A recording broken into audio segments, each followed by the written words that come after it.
Jesus said to him, "Have you come to believe because you have seen me? Blessed are those who have not seen and believed."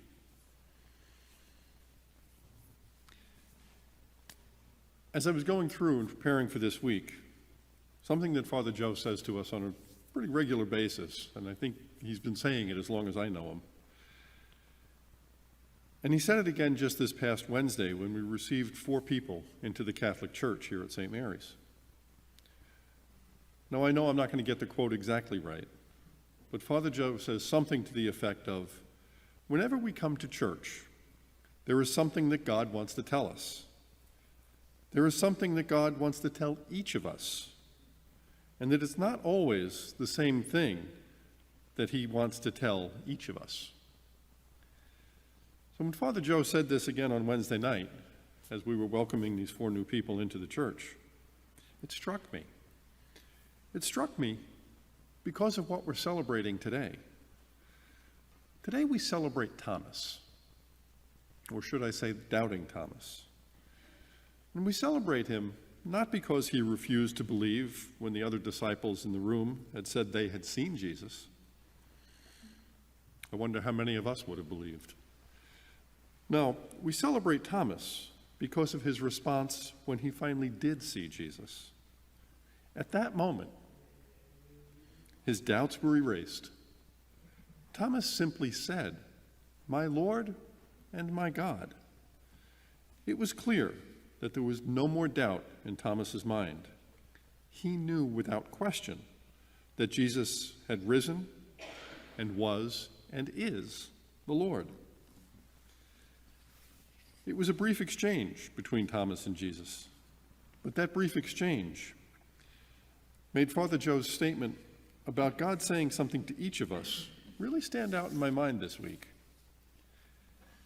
That brief exchange, Thomas and Jesus made me ask, how would the other 10 disciples that were in the room that first time that Jesus appeared, how would they have reacted had someone told them? And it made me think about how I would have responded if I was in Thomas's shoes. It made me think about the strength of my own faith. And it made me realize that when Jesus said to Thomas, "Have you believed because you have seen me?" he wasn't just asking Thomas.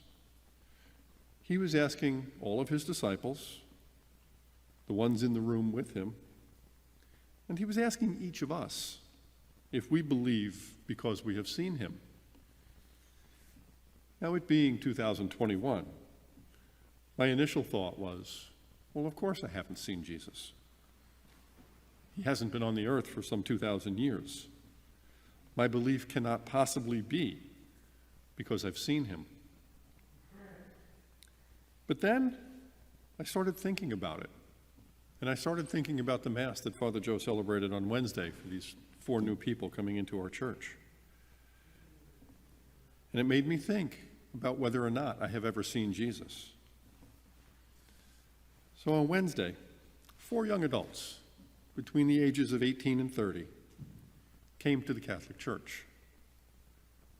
I was blessed to have had the opportunity to journey with them for the 8 or so months of preparation, and I can tell you, throughout that journey, there was something about each of them that helped me to see Jesus in each of them. Then there was the story that was in the Evangelist in the middle of March and updated again this past week about the Pentojas family. The Pentojas family is a family down at St. John the Baptist in Valencia, where I'm currently working. And it's a family where 5 members of the church, 5 members of the family, the mother, the father, and 3 sisters, were welcomed into the Catholic Church this year. The second amazing part about this particular family is that they all had the same sponsor. The sponsor was the oldest son, who was received into the Catholic Church 2 years ago. And having had the opportunity to speak to the people that were responsible for the formation of this family, I can tell you that the experience, or through the experience, they too saw Jesus in the people that they were journeying with. And I realized when Jesus said, "Have you come to believe because you have seen me?" that the answer for me is probably yes. I have seen Jesus. I haven't seen the Jesus that walked the earth 2,000 years ago, but I have seen Jesus in so many people that I interact with. In the case of the 4 that I journeyed with, there was something missing in their lives. There was something that drew them to the church. And through that, I got to see how they interacted with each other and showed what we're all asked to do, to treat others as Jesus would want.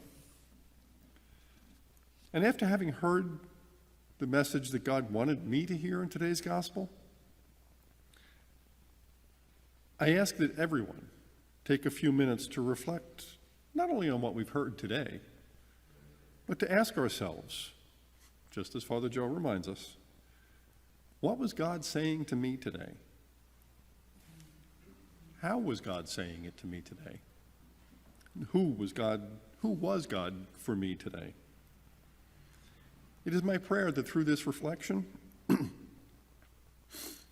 we will all come to know that we believe because we have seen Jesus. And if we don't believe that we've seen him, to at least know that we are blessed because we have not seen Jesus and we still believe.